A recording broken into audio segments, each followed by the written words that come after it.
Maraming nakatatanda ang hindi nakakaalam na ang mahinang sirkulasyon sa binti ay bihirang dulot ng isang dahilan lang. Sabi ng mga eksperto, karaniwang resulta ito ng iba't ibang nakatagong kaugalian at pagbabago sa katawan na unti-unting naiipon paglipas ng mga taon. Isa sa pinakamalaking dahilan ay simple lang, kakulangan sa galaw. Kapag matagal kang nakaupo, nanonood ng nagpapahinga, o laging nasa loob ng bahay, humihinto sa pagkontrata ang mga kalamnan sa binti. Ang mga kontraksyong ito ang tumutulong magtulak ng dugo pataas papunta sa puso. Kapag hindi ka gumagalaw, nagiging mabagal ang daloy ng dugo at humihina ang sirkulasyon araw-araw. Maraming eksperto ang tumatawag dito na silent circulation decline dahil hindi mo ito nararamdaman hanggang lumabas na ang mga sintomas. Isa pa sa mga dahilan ay ang natural na pagtigas ng mga daluyan ng dugo habang tumatanda. Ayon sa mga vascular researcher, unti-unting nawawala ng flexibility ang inner walls ng arteries habang tumatanda ang isang tao. Kapag tumigas ang mga ito, hindi sila makapag-expand ng maayos, kaya mas kaunting dugo ang umaabot sa mga binti kahit maayos ang diin ng puso. Kaya ang simpleng paglalakad na dati ay madali lang, biglang nagiging mabigat at nakakapagod. Madalas ding nakakaligtaan ang tamang hydration. Kapag kulang ang iniinom na tubig ng seniors, kahit banayad na dehydration ay maaaring magpalapot ng dugo.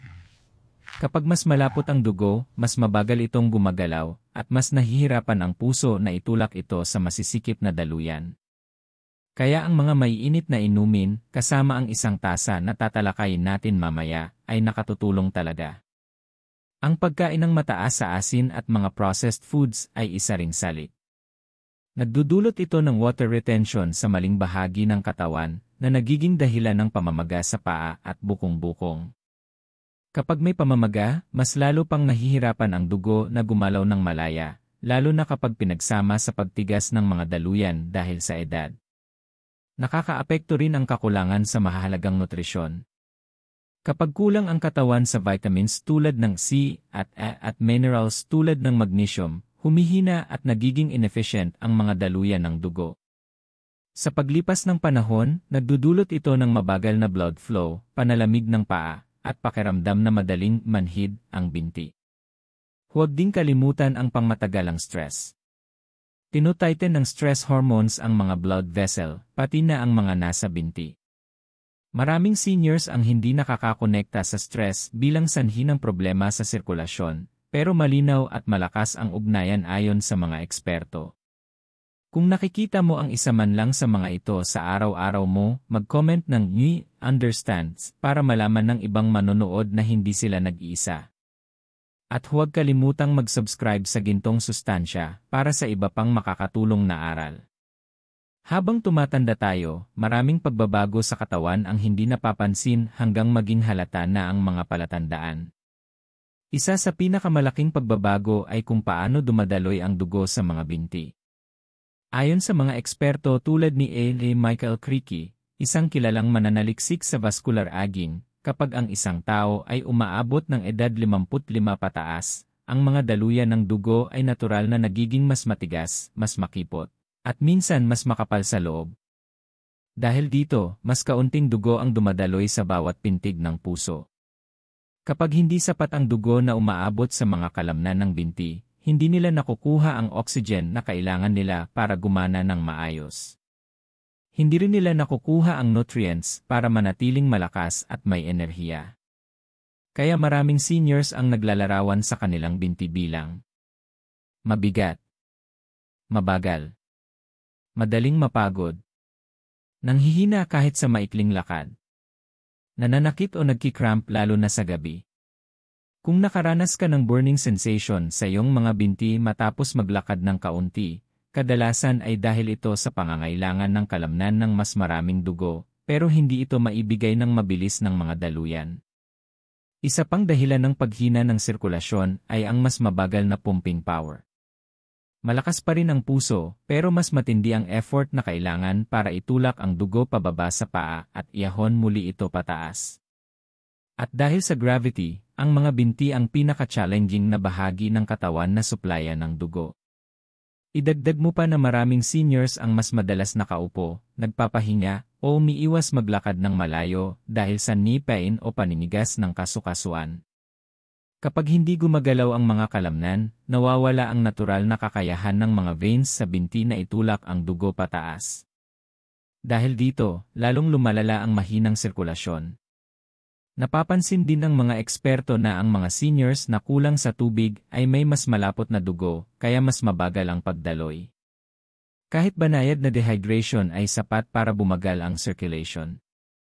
Kaya mahalaga ang pag-inom ng mga maiinit na inumin, tulad ng isang tasa na tatalakayin natin mamaya, dahil mas makakatulong ito kaysa sa inaakala ng karamihan.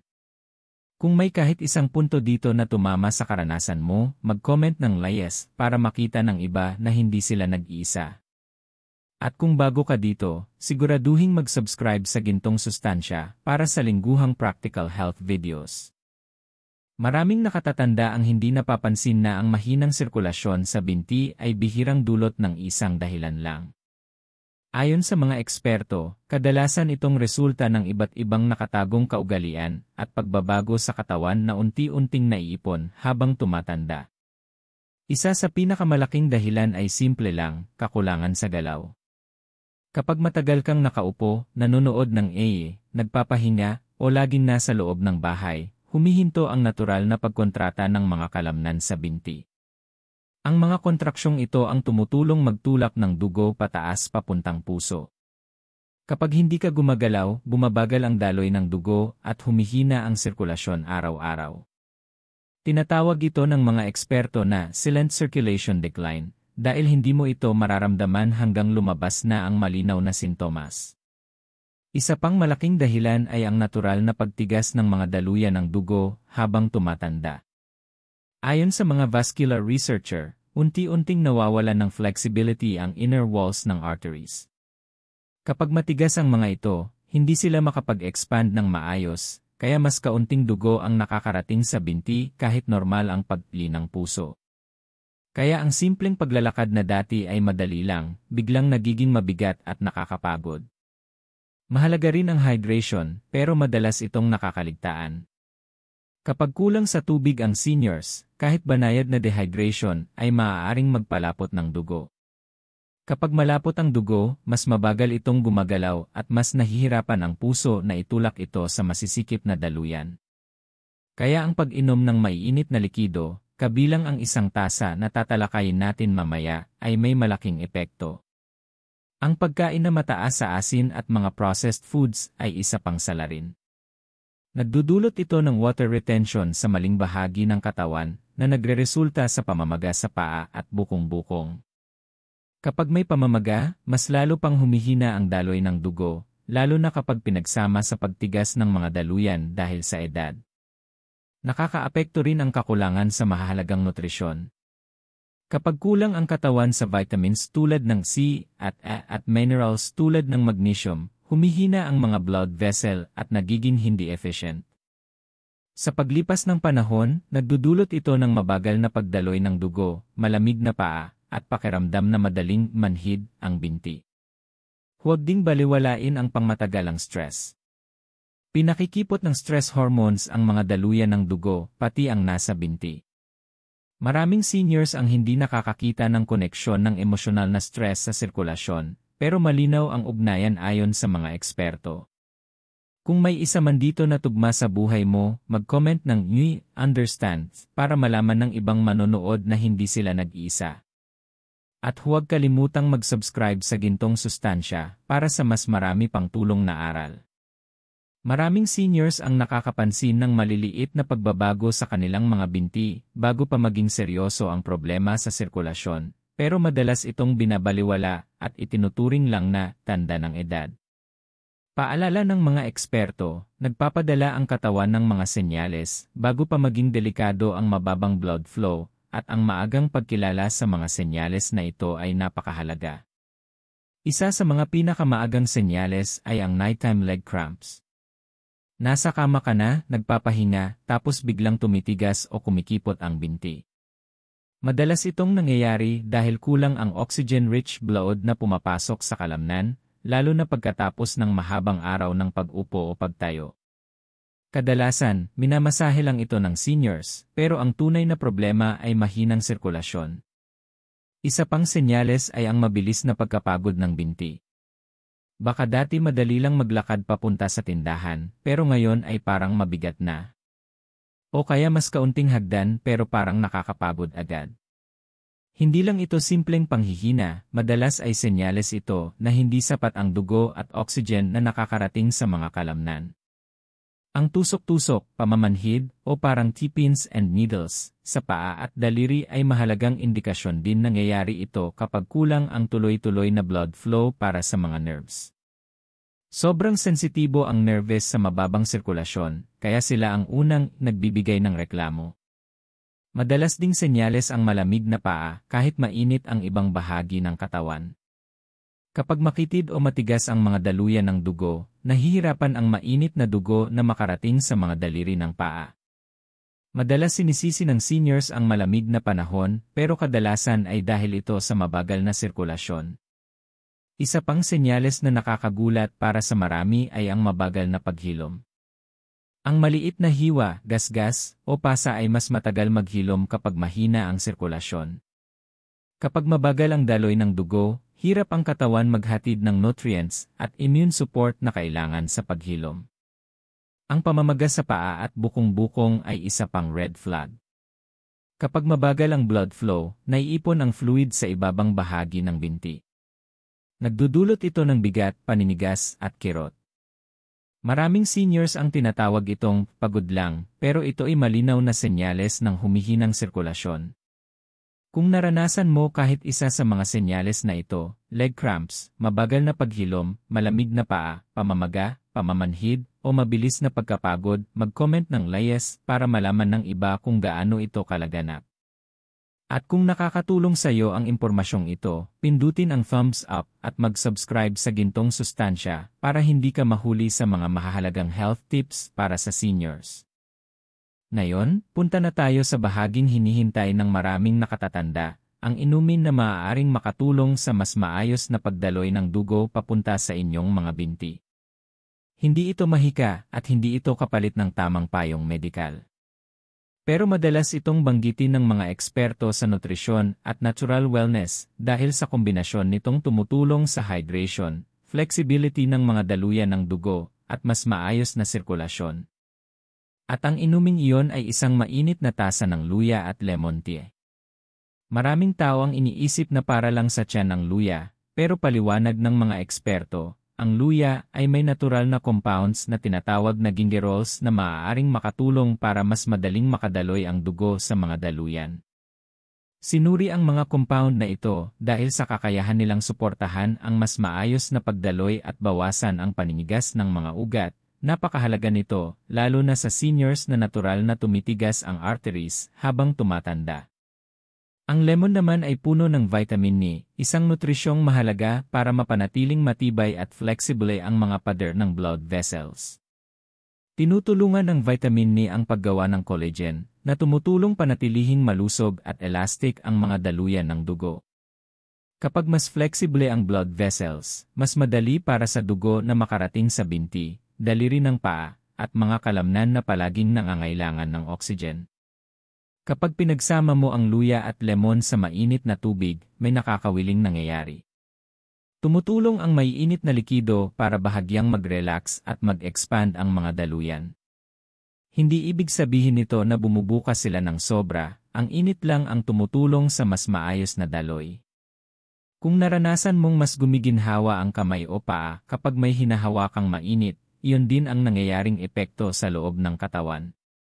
Ayon sa mga eksperto tulad ni A. Stephen Kopecky, isang cardiologist na kilala sa kanyang gawain tungkol sa lifestyle at longevity, malaking papel ang ginagampanan ng natural antioxidants, tulad ng nasa luya at lemon, sa pangkalahatang kalusugan ng mga daluyan ng dugo.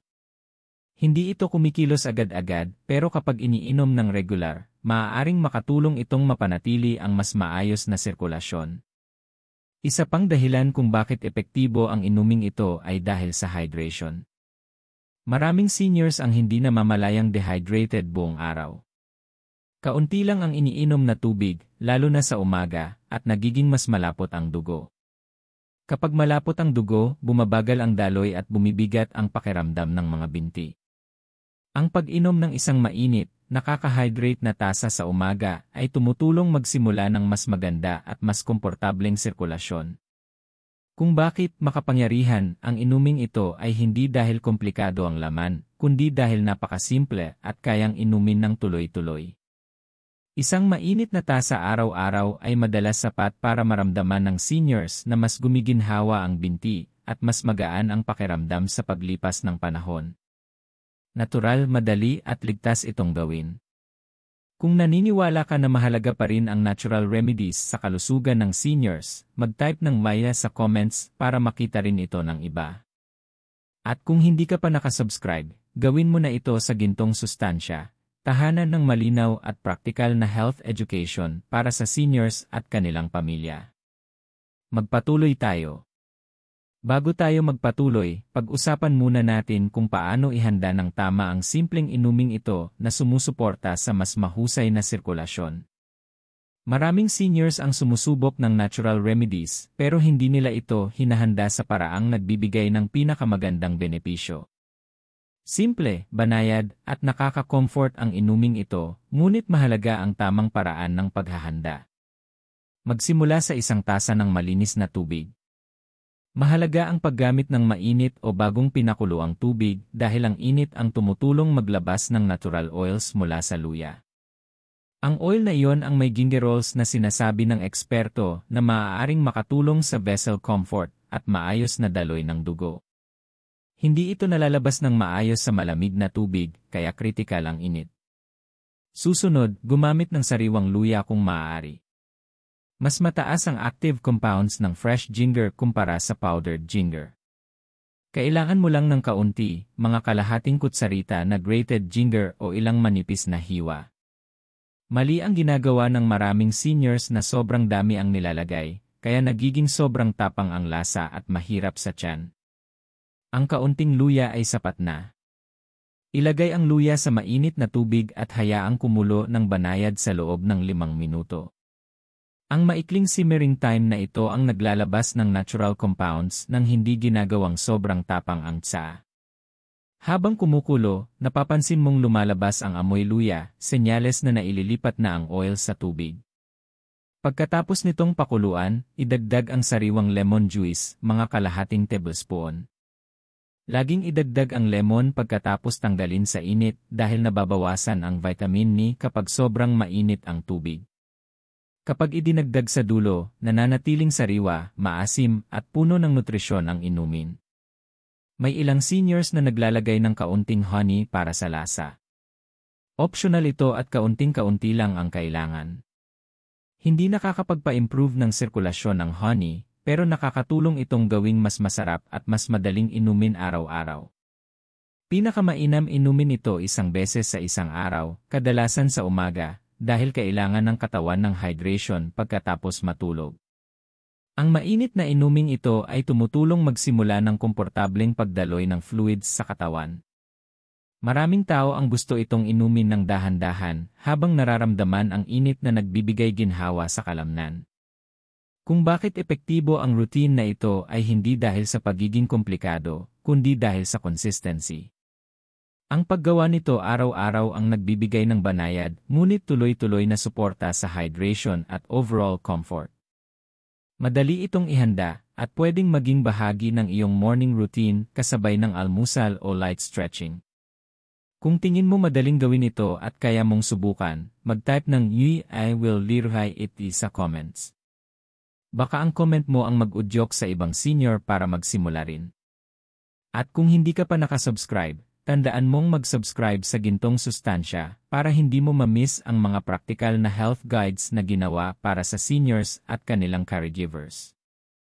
Upang tunay na maintindihan kung bakit epektibo ang mainit na inuming ito, tingnan natin kung ano ang nangyayari sa loob ng katawan sa isang simple at praktikal na paraan.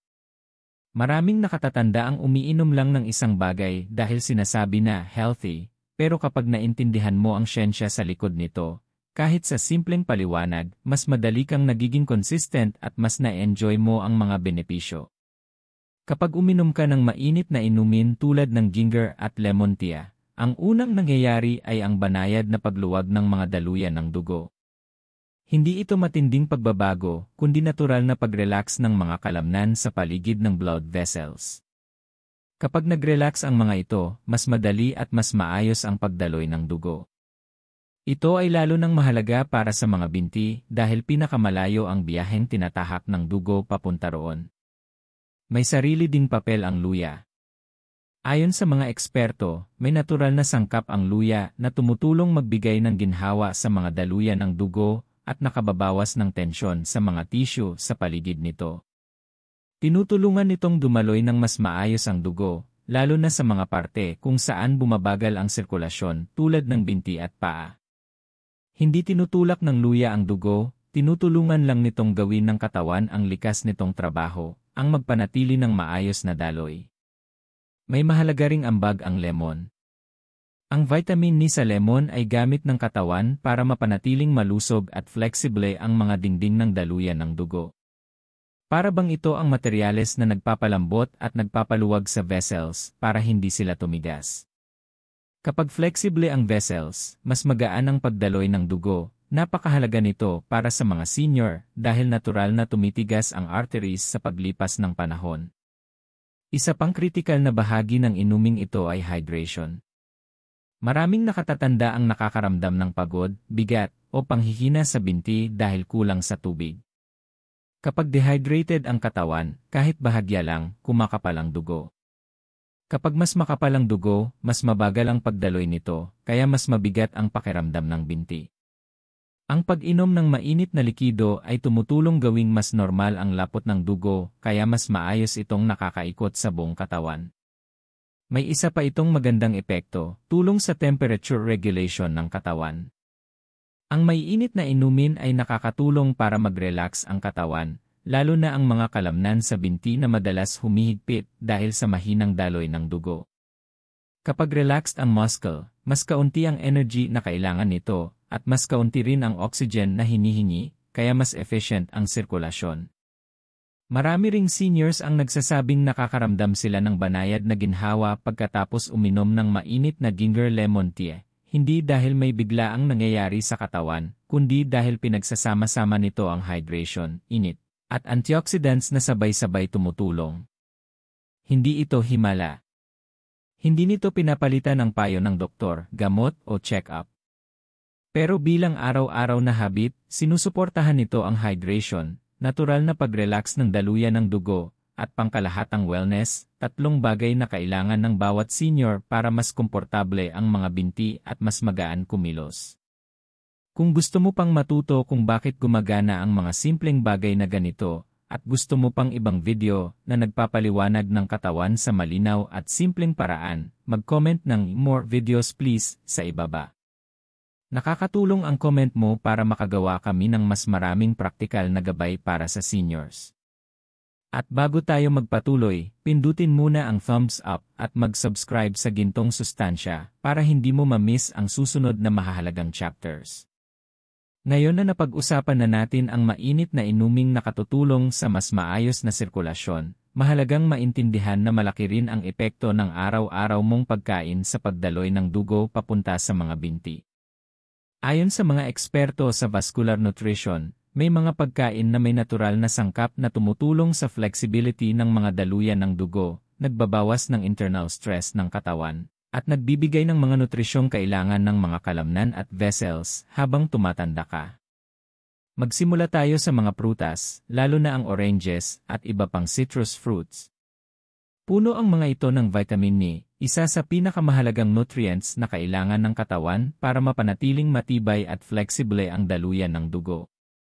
Kapag malakas at malambot ang mga vessels, mas madali ang daloy ng dugo at mas kaunti ang pagod sa binti. Kahit isang orange sa isang araw ay malaking tulong na. Kasunod nito ang berries, strawberries, blueberries, raspberries. Kilala ang mga ito dahil sa napakalakas nilang antioxidants na tumutulong protektahan ang mga daluyan ng dugo mula sa normal na pagkasira dahil sa pagtanda.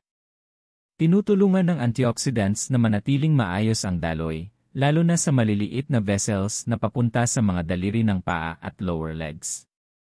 Maraming seniors ang nakikinabang kapag nagdadagdag sila ng berries sa kanilang almusal o merienda. Isa pa sa mga kilalang pagkain para sa sirkulasyon ay beetroot. May mga natural na sangkap ang beets na tumutulong gamitin ng katawan ang oxygen ng mas mahusay. Maraming seniors ang nagsasabing mas mataas ang energy nila kapag regular silang kumakain ng beets.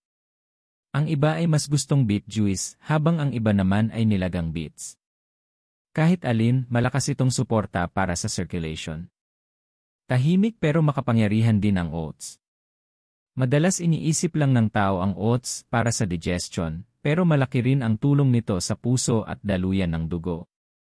May fiber ang oats na tumutulong mapanatili ang mas balanseng cholesterol, na direktang nakaapekto sa gaan ng pagdaloy ng dugo sa arteries.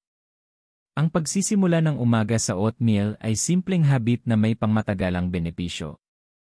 Tradisyonal ding pagkain ang bawang na binibigyang diin ng mga eksperto. May natural na sangkap ang garlic na tumutulong sa maayos na pagdaloy ng dugo. Ginagamit ito noon pa para sa cardiovascular comfort. Kahit maliliit na amounts ng garlic sa pagkain ay nakakatulong kapag regular mong ginagawa. Ang leafy greens tulad ng spinach ay may nitrates na tumutulong sa natural na pag-relax ng vessels.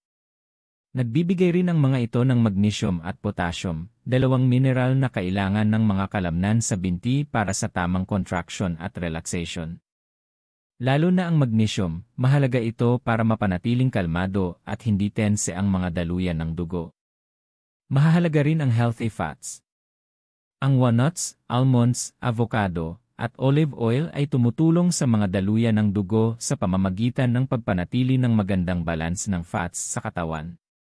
Nakababawas din ito ng internal stress na maaaring magpatigas ng vessels. Kahit isang kutsara ng olive oil o isang dakot ng nuts ay may pangmatagalang benepisyo para sa ginhawa ng binti. Hindi kailangan kainin lahat ng pagkain ito ng sabay-sabay.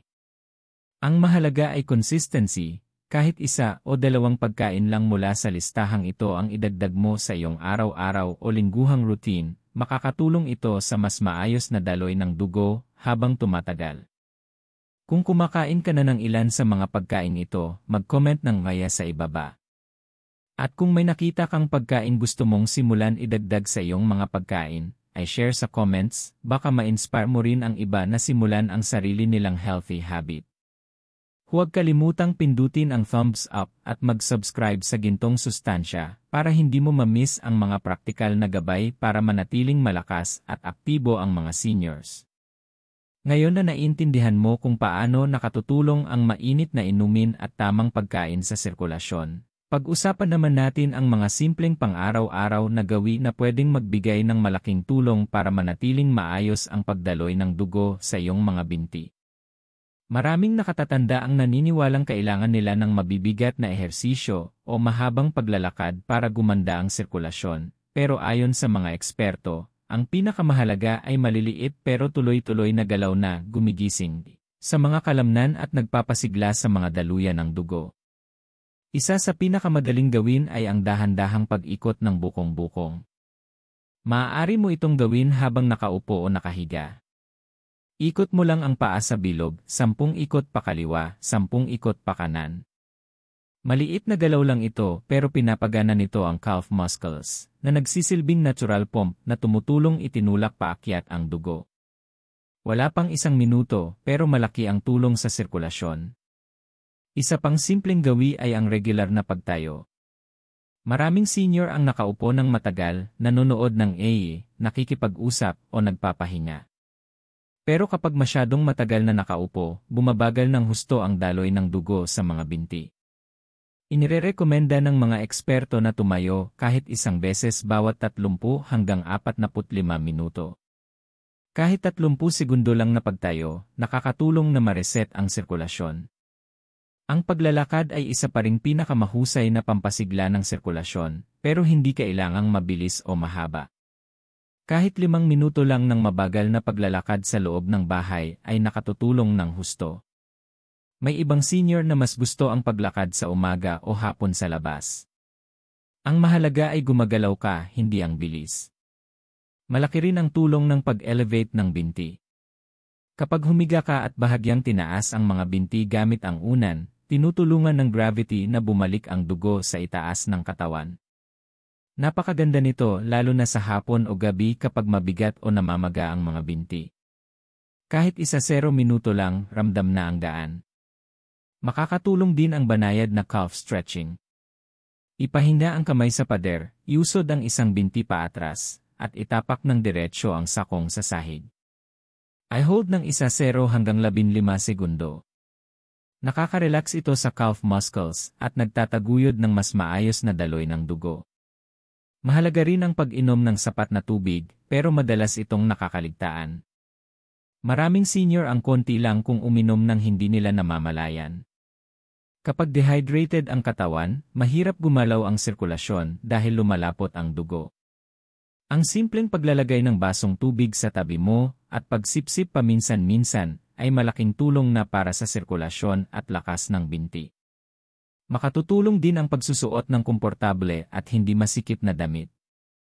Ang sobrang sikip sa bewang, hita, o binti ay nakakasagabal sa natural na pagdaloy ng dugo. Ang mga senior ay dapat pumili ng gaan, maluwag at humihingang tela. Isa pang magandang gawi ay malalim na paghinga. Kapag humihinga ka ng mabagal at malalim, lumalawak ang baga at mas malakas ang pump ng puso. Pinapabuti nito ang sirkulasyon sa buong katawan, kabilang ang binti. Ilang segundo lang ito pero nagbibigay ng sariwang oxygen sa dugo at nakakatulong para maging relaxed ang mga daluyan. Ang mga maliliit na hakbang na ito, kapag ginagawa araw-araw, ay nagbubuo ng malaking epekto sa pangmatagalang kalusugan ng binti. Hindi mo kailangan ng mabibigat na workout o komplikadong routines. Ilang banayad na gawi lang bawat araw, ramdam mo na ang gaan, sigla, at mas maayos na pagdaloy ng dugo. Kung ilan sa mga gawi na ito ay ginagawa mo na, ay type ang Maya sa comments. At kung magsisimula ka kahit sa isa ngayon, ay type ang I will start, baka ma-inspire mo pa ang ibang seniors na magsimula rin para sa mas magandang kalusugan.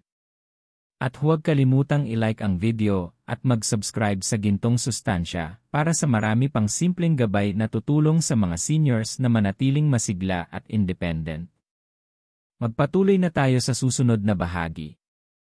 Kahit marami kang ginagawa, drinks, pagkain, at mga gawi, mahalagang tandaan na minsan, ang mahinang sirkulasyon sa binti ay senyales ng maseryosong kondisyon. Binibigyang diin ng mga eksperto na dapat mag-ingat ang mga senior sa ilang sintomas na hindi dapat balewalain. Ang maagang pagkilala sa mga ito ay nakakapigil sa komplikasyon at nakakatiyak na matatanggap mo ang tamang tulong sa oras. Halimbawa, kung bigla mong mapansing mas malamig ang isang binti kaysa sa kabila, o kung nagbabago ang kulay ng paa o daliri, nagiging maputla, medyo bluish, o kakaibang pula, senyales ito na hindi sapat ang dugo na dumarating sa lugar na iyon. Ang biglaang pagbabago ay kailangan ng agarang atensyon. Ang matindi o paulit-ulit na pamamanas ng isang binti o parehong binti ay isa pang babala. Maaaring normal kapag pagod ka matapos ang mahabang upo, pero kung palaging namamaga o masakit, posibleng may problema sa sirkulasyon o may naiipong fluid. Ang pananakit ng binti na pumipigil sa normal na paglakad ay isa ring seryosong senyales. Maraming seniors ang sinasabing arthritis lang yan, pero kapag ang sakit ay nakakahadlang sa paggalaw o hindi nawawala kahit nakahinga na, kailangan ng kumonsulta. Ganoon din kapag may pamamanhid o tusok-tusok na hindi nawawala, maaaring may nerve involvement dahil sa mahinang daloy ng dugo. Isa pang dapat bantayan ay mga sugat na mabagal gumaling. Ang simpleng hiwa, gasgas, o ulcer na hindi gumagaling ng normal ay palatandaan ng mahinang supply ng dugo. Ang dugo ang nagdadala ng oxygen at nutrients para maghilom ang katawan, kaya kapag kulang ang sirkulasyon, mas matagal ang paghilom. Mahigpit na inirerekomenda ng mga eksperto na kumilos agad ang seniors kapag nararanasan ang alinman sa mga sintomas na ito. Ang maagang aksyon ay susi. Hindi ibig sabihin nito ay may malalang problema na, nangangahulugan lang ito na mas mabuting maagapan kaysa lumala. Kung sang-ayon kang mahalagang maging alerto sa mga senyales na ito, ay type ang Maya sa comments. Ang iyong karanasan ay maaaring makatulong sa isa pang senior na makilala ang problema bago ito lumala. At bago tayo magpatuloy, huwag kalimutang pindutin ang like at mag-subscribe sa Gintong Sustansya. Ang channel na ito ay para tulungan ang mga seniors na maging ligtas, may alam, at independent sa pamamagitan ng malinaw at praktikal na gabay. Narito na ngayon ang kabuuan ng lahat ng napag-usapan natin, at oras na para pag-usapan kung ano ang maaari mong simulan ngayong araw para suportahan ang sirkulasyon ng dugo sa iyong mga binti at ang pangkalahatang kalusugan mo. Napag-aralan natin na maraming nakatatanda ang hindi nakakakuha ng sapat na daloy ng dugo sa binti dahil sa pagtanda ng mga ugat, kakulangan sa paggalaw, dehydration, at iba pang nakatagong sali. Tinalakay rin natin kung paano ang isang simpleng mainit na tasa ng salabat na may lemon, kasama ang tamang pagkain at maliliit na araw-araw na gawain, ay maaaring magbigay ng malaking pagbabago sa paglipas ng panahon. Mahalagang tandaan na holistic ang approach na ito. Hindi sapat ang isang hakbang lang. Ang pag-inom ng salabat ay hindi sapat kung iyon lang, at ang paglalakad o pag-stretching lang ay hindi rin sapat.